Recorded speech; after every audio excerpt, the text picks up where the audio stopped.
Dear Mr. President, I am deeply honored to have been asked for my advice as you assume the awesome burdens of your new office. I can offer several rules of thumb, which I believe time and experience have proven sound.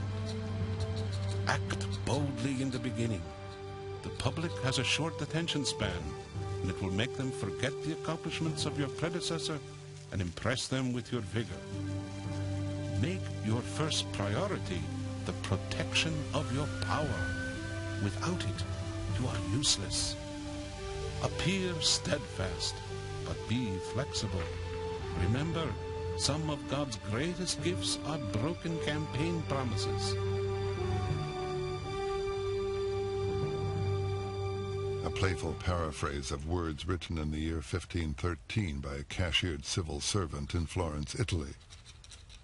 What he actually wrote became one of the most hotly debated, deeply disturbing, and important books of Western civilization. To some, it was a veritable guidebook for tyrants and totalitarians. Mussolini loved it. Marxists recognized a fellow revolutionary. To others, it paved the way for ethnic and religious toleration, individual rights, and modern democracies. But, fairly or unfairly, it has caused his name, Machiavelli, to ring through the centuries as a synonym for evil.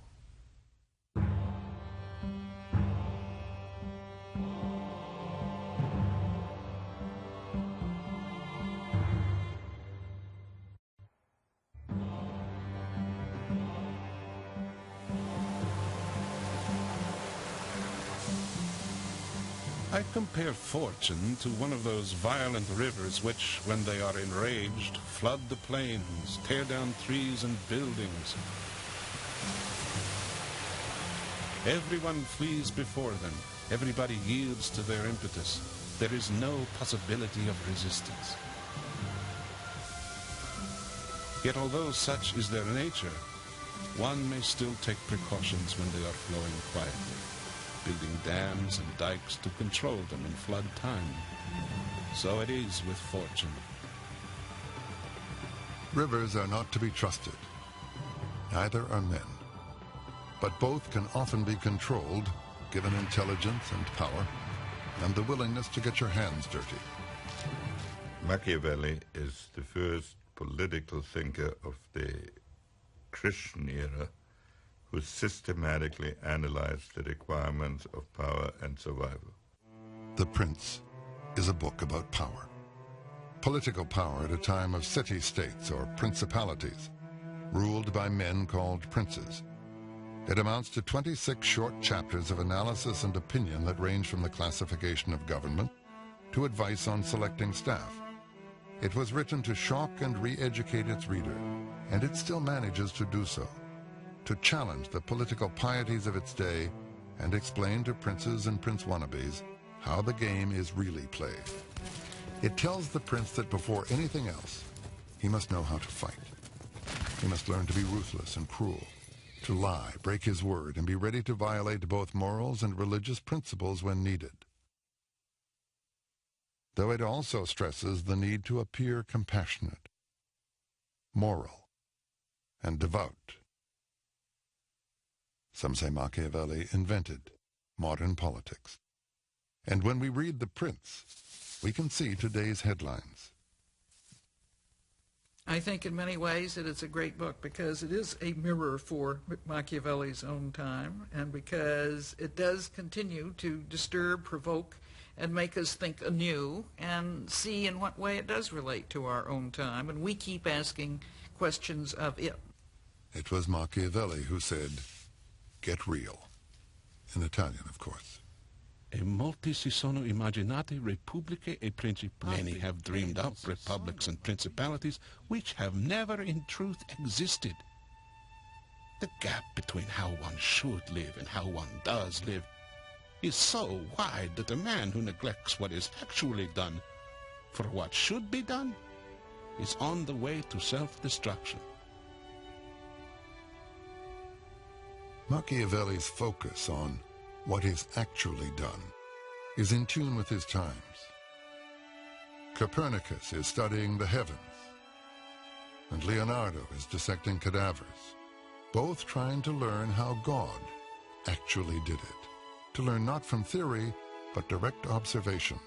Just as Leonardo was interested in anatomizing the world of nature, so Machiavelli, in a sense, was interested in anatomizing the world of politics and the world of history.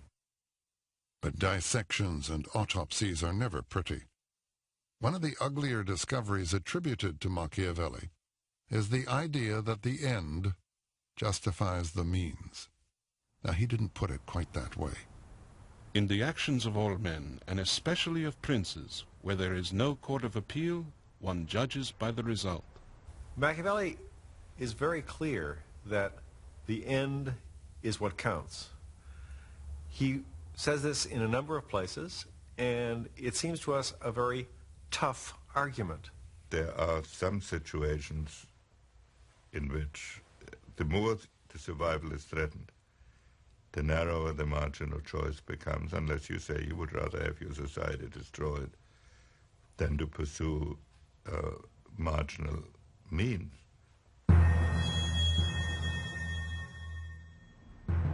What would you do to prevent this from happening to your people?